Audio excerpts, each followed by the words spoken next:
Hello guys and welcome to iQuanta's YouTube channel. CAT 25 के जो registration है वो फाइनली स्टार्ट हो गए हैं आज सुबह 10 o'clock से। एंड जो ये रजिस्ट्रेशन है वो आपके सितंबर 13 तक रहेंगे, यानी कि लास्ट डेट आपकी सितंबर 13 है। हर साल ये डेट वैसे एक हफ्ते को एक्सटेंड हो जाती है, मोस्टली हर साल ही होती है, इस साल भी होगी, बट रिस्क मत लेना, इसी ब्रैकेट के बीच में फिल कर दो तो ज़्यादा बेटर है। देन आपका नवंबर 5 को एडमिट कार्ड आ जाएगा एंड एग्जाम की डेट आपको पता होगी नवंबर 30। ये एक डिटेल्ड फॉर्म फिलिंग वीडियो तो नहीं रहने वाला, एक दो दिन में वो भी आ जाएगा हमारे ही चैनल पे। इसमें मैं जो स्टार्टिंग में आपकी कुछ कंफ्यूजन होती है फॉर्म फिल करते टाइम, वेबसाइट पे जब आते हो थोड़ा सा आपको चीज़ें नई नई दिखती है, तो वो पहले क्लियर कर देता हूँ। तो ये 4 टैब्स आपको दिखेंगे। सबसे पहला टैब जो है न्यू कैंडिडेट रजिस्ट्रेशन। तो सबसे पहले आपको यहाँ पे आके अपने आप को रजिस्टर करना है। वही सेम हिसाब है जैसे आप कई नई वेबसाइट पे जाते हो तो वहाँ पे आपको पहले जाके साइन इन करना होता है, अगर आप फर्स्ट टाइम आए हो तो ऐसे आके आप यहाँ पे साइन इन कर लो। जैसे ही आप साइन इन करोगे, आपका एसएमएस है जो आपका ईमेल आईडी है, वहाँ पे आपको आईडी और पासवर्ड दे देंगे। उस आईडी पासवर्ड के थ्रू आप यहाँ पे लॉग इन कर सकते हो एंड अपना फॉर्म फिल करना स्टार्ट कर सकते हो। ये तो खैर लास्ट ईयर का, अगर आप स्टूडेंट थे, आपको स्कोर कार्ड डाउनलोड करना है तो आप यहाँ से कर सकते हो। यहाँ पे जो आपको आईडी पासवर्ड मिलेगा वो बहुत ज़्यादा इंपॉर्टेंट होता है, तो उसको संभाल के रखना, बिकॉज लेटर ऑन जब आपको स्कोर कार्ड डाउनलोड करना होगा या अपनी रिस्पॉन्स शीट चेक करनी होगी तो वो आईडी पासवर्ड ही, मतलब उसी के थ्रू ही आप लॉग इन करते हो। इस वाले सेक्शन में यानी कि registration for non IIM institution, इसमें सबसे ज़्यादा प्रॉब्लम होती है स्टूडेंट्स को। उन्हें ऐसा लगता है कि यार एफएमएस एमडीआई है, जितने भी नॉन आईएम्स है उनका रजिस्ट्रेशन यहाँ से होगा, बट ऐसा कुछ भी नहीं है। ये वाला जो सेक्शन है ये आपके लिए नहीं है, ये कॉलेजेस के लिए। तो लेट्स से कल को अगर हम लोग एक कॉलेज बनाते हैं, iQuanta इंस्टीट्यूट ऑफ मैनेजमेंट है ना, IIM, और हमें चाहिए कि यार हमारे कॉलेज में भी कैट स्कोर के थ्रू ही स्टूडेंट्स आए, तो हम एज अ कॉलेज यहाँ पे जाके रजिस्टर करेंगे सो दैट हमें लेटर ऑन कैट का डेटा मिल पाए एंड अकॉर्डिंगली अपनी कट ऑफ्स वगैरह वो सारी चीज़ें कर पाए। तो इस वाले सेक्शन को बिल्कुल इग्नोर करना है, ये आपके लिए है ही नहीं।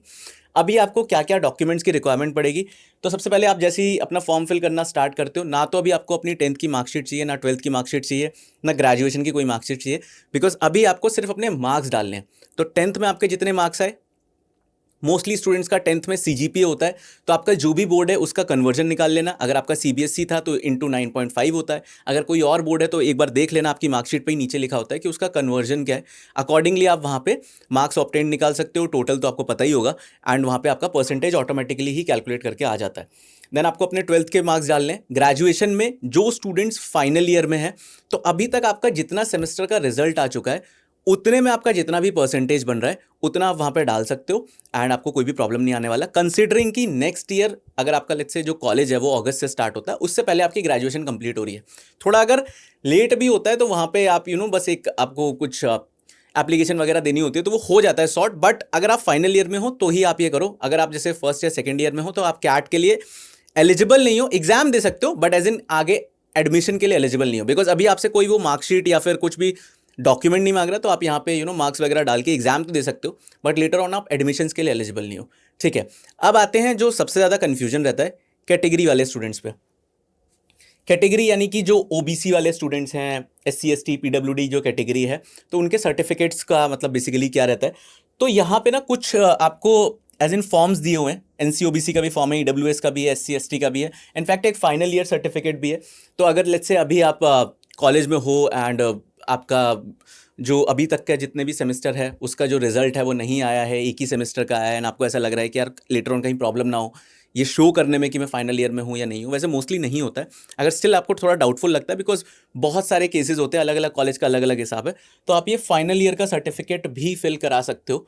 तो इसमें बेसिकली आपको यहाँ पे अपना नाम, आप कौन सी उसमें हो, एंड जो भी आपकी कॉलेज में एज एन आपके जो भी डिपार्टमेंट के हेड हैं या फिर जिससे भी साइन कराना होता है बेसिकली, तो उससे साइन करा के आप इसको अटैच करके इसको भी लगा सकते हो, बट मोस्टली इसकी ज़रूरत नहीं पड़ती। अब ये जो NCOBC वाला सर्टिफिकेट है इसका नीड कब आएगा? अगर आपके पास लेटेस्ट वाला NCOBC का अपना सर्टिफिकेट है सेंट्रल का, तो आप उसको यहाँ पे लगा सकते हो, तब आपको इस फॉर्म की ज़रूरत नहीं है। बट लेट्स से अगर आपके पास लेटेस्ट वाला नहीं है तो फिर आप इस फॉर्म को फिलअप कर सकते हो। यहाँ पे आपको सिंपली अपना विलेज है, डिस्ट्रिक्ट है, एंट्री नंबर क्या है आपका, सेंट्रल की लिस्ट, OBC सेंट्रल लिस्ट में आपकी जो कास्ट है उसका क्या एंट्री नंबर है, इसके अकॉर्डिंग ये पूरा फॉर्म आपको फिलअप करना है। एंड देन जो आपका डिस्ट्रिक्ट मजिस्ट्रेट है पर्टिकुलर जहाँ पे भी आप रहते हो, उनसे साइन करा के अटेस्ट करा के आप फॉर्म के साथ इसको लगा सकते हो। बट इसकी नीड तभी है जब आपके पास लेटेस्ट वाला अपना कास्ट सर्टिफिकेट नहीं है। अगर आपके पास लेटेस्ट वाला है तो फिर इसकी कोई भी नीड नहीं है इस वाले पर्टिकुलर फॉर्म को यूज़ करने की। अब कैसे पता चलेगा कि मेरे पास लेटेस्ट वाला है या नहीं है? अगर लास्ट ईयर वो अगस्त के बाद इशू हुआ है तो लेटेस्ट वाला है, अगर अगस्त से पहले इशू हुआ है तो वो पुराना है, कोशिश करो नया बन जाए तो बेटर है, नहीं तो इस वाले फॉर्म को यूज़ करके आप ये शो कर सकते हो कि आप पर्टिकुलर कैटेगरी में बिलोंग करते हो। तो बस यही सिंपल सी 2-3 चीज़ें हैं। जो वर्कएक्स वाले लोग हैं उनके लिए एक इंपॉर्टेंट चीज़ ये है कि 31 जुलाई तक का ही वर्कएक्स काउंट होता है, तो उस हिसाब से आप अपना वर्कएक्स काउंट करके वहाँ पे शो कर सकते हो। इनफैक्ट वो दिखाता भी उतना ही है जितना लाइक ऑटोमेटिकली वो मंथ्स कैलकुलेट करके वहाँ पे आ जाता है। तो ये सारी चीज़ें अभी आपको ना वर्क एक्सपीरियंस में कोई आपको ऑफर लेटर, सैलरी स्लिप, ये सारी चीज़ें अभी नहीं दिखानी। ये सारी चीज़ें कब दिखानी होंगी? तो जैसे आपने फॉर्म फिल कर दिया, आपने कैट का एग्ज़ाम दिया, आपका रिजल्ट आ गया। अब रिजल्ट आने के बाद लेट्स से आपको IIM लखनऊ कॉल करता है, तो जब IIM लखनऊ आपको कॉल करेगा तो आपको IIM लखनऊ की वेबसाइट पे जाना होता है एंड वहाँ पे फिर आपको सारे डॉक्यूमेंट्स देने होते हैं।